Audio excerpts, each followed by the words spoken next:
this can go a wrong way too, and I see this a lot with the idea that everyone gets a blue ribbon. This is terrible too, because if everyone is rewarded, every child is rewarded regardless of how well they performed, if they're all rewarded to the same level, you actually flatten the dopamine curve.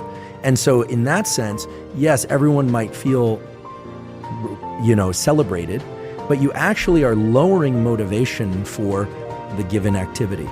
This has a whole landscape of research in back of it related to intrinsic versus extrinsic reward. The strongest motivation is always going to be intrinsic motivation. If you reward kids or adults for something too many times, even if they like that activity, the propensity to do that activity will be reduced. But if you reward without effort or without success, that is devastating for a nervous system. In fact, I've gone on record, and I'll say it again and again and again, which is that dopamine that arrives without prior effort destroys people.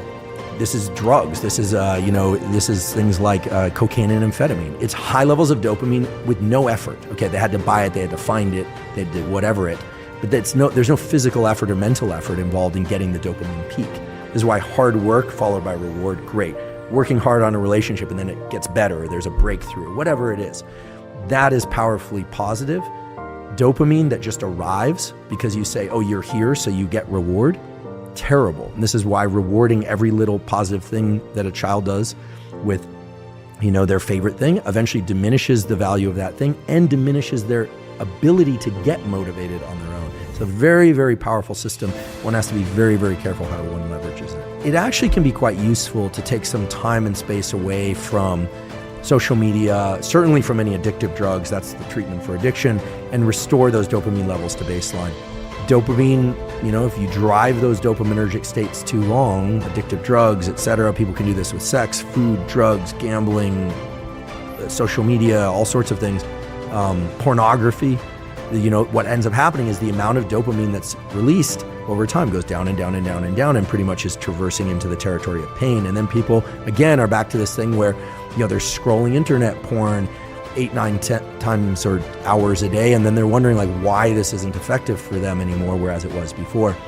And there's an additional issue with pornography, which is not often discussed, which is that, remember, guys in particular, the brain is a learning prediction machine. And I'm not trying to say that all pornography is bad, but there are good data to support the idea that if your brain learns to be aroused by watching other people have sex, it is not necessarily going to carry over to the ability to get aroused when you're one-on-one with somebody else, right? Especially young kids who are consuming a lot of pornography. I'm not saying pornography as a stimulus is bad or good. What I'm saying is it, in its availability and its extreme forms, it's a very potent stimulus, and very potent stimuli of any kind, extremely palatable food, extreme pornography, extreme experiences like bungee cord jumping, those set a threshold for dopamine release. And Anna will tell you that, and I'm sure she did, that the higher the dopamine peak, the bigger the drop afterwards. And it's not that you drop to baseline, you drop below baseline. So again, these things aren't good or bad, they just have to be controlled in a way, because when people are pursuing dopamine peaks over and over and over, and they aren't getting them, typically it's because they've been pursuing that activity far too often. I mean, in theory, all the things that we're talking about with pornography could be superimposed onto food or could be superimposed onto real sex, right? That one also has to be cautious there, right?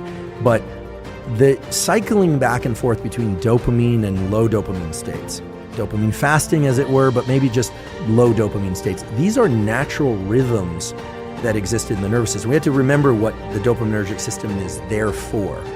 I'll say it again, I wasn't consulted at the design phase, but we know as a generic form of motivation and pursuit, you can imagine the human or the animal that's hungry or thirsty.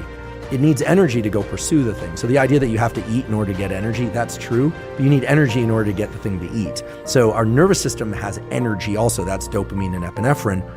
Yes, we use glucose and glycogen, etc., when we're pursuing things, but the idea here is you're pursuing something and then either by smell or by sight, you think you're on the right track. So you go down that track and then, there it is. You get some berries, or you get, let's get prehistoric about this, or you get to kill the prey and eat it, and then it gives you energy to continue this pursuit or to reproduce. I mean, there's a reason why humans and other animals seek out reproduction, is that every species, but certainly humans, have two innate desires built into them. Whether or not they decide to actualize this or not is the desire to protect young and make more of its own species. Every successful species does that.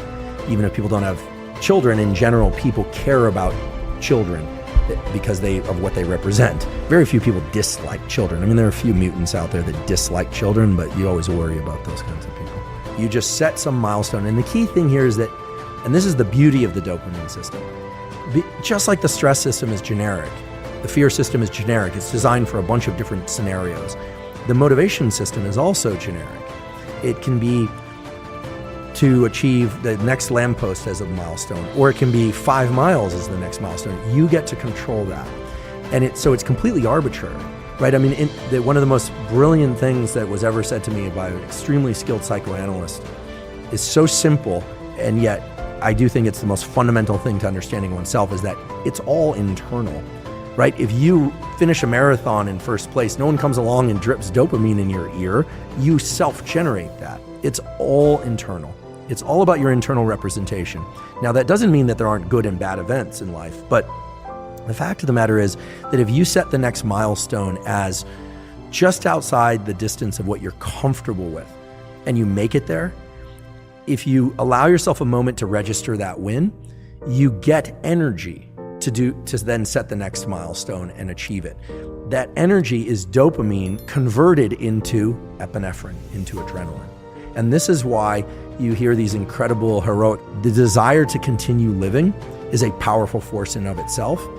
There may be spiritual components, there may be, that's not the business I'm in, so, and how, I don't know the experiment I would do to test it, but almost certainly setting of milestones and the ability to generate dopamine and adrenaline is what allows people to persist and live longer. There's no question about that.